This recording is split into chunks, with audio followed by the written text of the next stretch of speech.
The flag of Sudan waves in the wind, vehicles blown up and destroyed along a road in this village not far from Khartoum's largest oil refinery.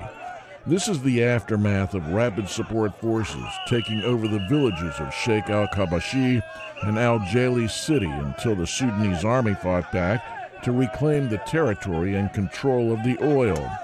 Aisha Ibrahim Ismail is thankful to God for the Army's great victory. We thank Allah that today we are celebrating victory of the entrance of the military and the good victories at Jali. We trust the Sudan Armed Forces from long time ago that they are capable of victories. They are the ones who defeated Rapid Support Forces and the militias. We are told the army has crushed them. We ask the Almighty God to protect the Sudanese citizens wherever they are.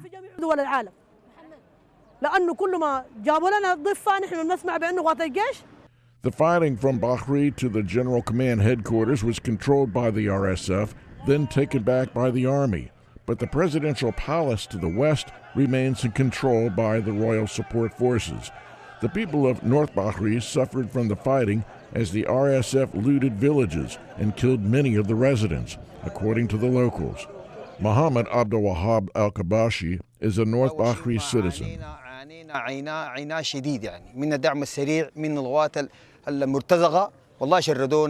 We are going through tough times in the hands of Rapid Support Forces and the invading forces. They dispersed us, killed us, stole our property and entered our houses and took our money. They have devastated our lives. We are living in a hopeless life.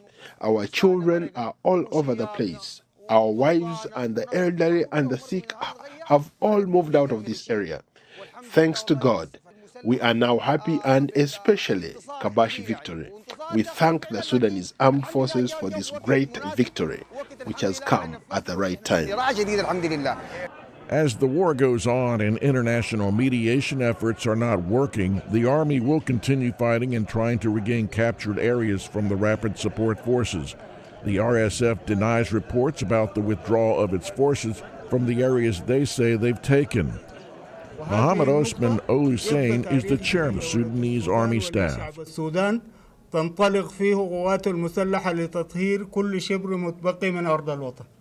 This juncture begins with new history for the nation of Sudan and her citizen, where the Sudan Armed Forces have defeated all the evil forces against the nation.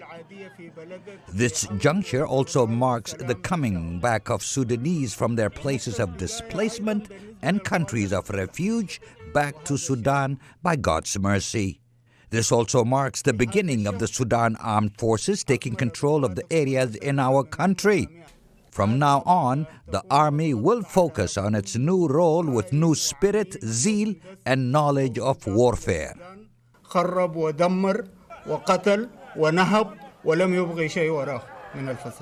The war in Sudan is nearly 2 years old, and the displacement of millions of Sudanese people living in miserable conditions continues.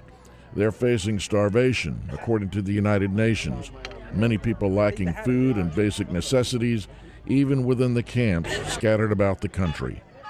For Sidahmed Ibraheem, I'm Philip Alexiou, VOA News.